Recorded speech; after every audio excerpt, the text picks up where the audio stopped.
Doktor şu yıllardan bu yana şu Amerika en başta etrafındaki özünün ittifakdaşları bilen şu Xitayning özek ishlab chiqarish mashinasiga erishishini cheklayapti hamda.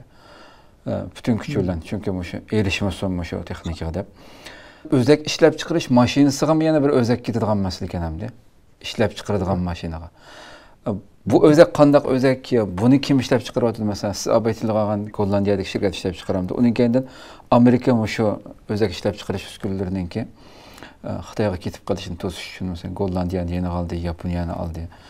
Bunun da mesela Xitoyga qandaq qanchalik bir iqtisodiy hajmi Xitoyning tatqan ep keldi va yoki bunun keyin keldi degandek ikki savolni bir xil so'rab o'tayim.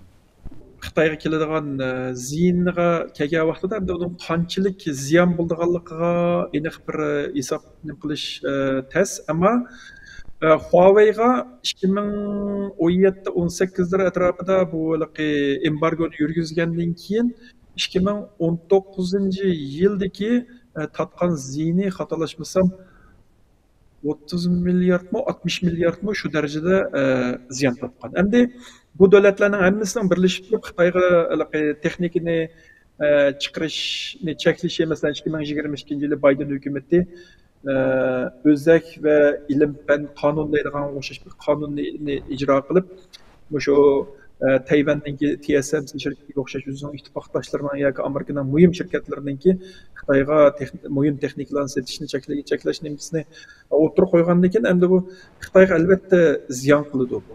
Endi masalan Xitoyninki nurg'un planlari bor. 2049-yilga kelgan vaqtida hamma sohada texnikada jihatdan bo'lsin, mayli tantarbiya jihatdan bo'lsin, hamma sohada mayli meditsinada bo'lsin, hamma sohada dunyoning birinchisiga aylanish. Bu Xitoyninki bo'libmi sun'iy aqlga qanchalik mablag' solayotganligi, taraqqiyotning qayerga kelganligini biz bilamiz masalan. Shu bütün narsalarninki avtomatik holda ma'lum qilinishi, kontrolniki avtomatik bo'lishi deganga o'xshash narsalarninki. Bu bir davlatninki raqamlik iqtisodiga ham shu davlatninki eng muhim iqtisodiga ta'sir ko'rsatadi. Endi men bu jihatdan biroz izlandim. Deyilishicha Xitoyniki biz iqtisodni yilda o'sib menishni masalan vaqtlarda 10% atroflarida daytoq keyingi mezgillarda tuvallab 3-4%, 5-6% atrofiga tushgandek nima bo'ldi. Hamda shu Amerikaninki yoki uning ittifoqdoshlarininki Xitoyga qarshi berayotgan embargosi shuni 1%dan 2%ga tuvallatadi deb uni aniq bir narsa bir sonliq ma'lumotni nima qilish tez. Bu chunki nurg'un narsalarga chetilganlik uchun. Ammo iqtisodiyotga ta'sir qilishi ko'rinarli darajada degan gap masalan. 6% o'sayotgan iqtisod 5%ga tushdi deganlik albatta bu ko'rinarli ta'sir degan gap bo'ladi. Xo'sh. Doktor Mishadamda abay atlab o'tib ketib qolibman shu. Bu sohada hamda dunyodagi hamma sohada ma'lum miqdordagi pul aylanadi hamda iqtisodiy bir hajmi. Bugun shu dunyodagi shu asosliq bo'libmi o'zak sohasida qanchalik bir iqtisod aylanyapti? Agar xatolashmasam, hozir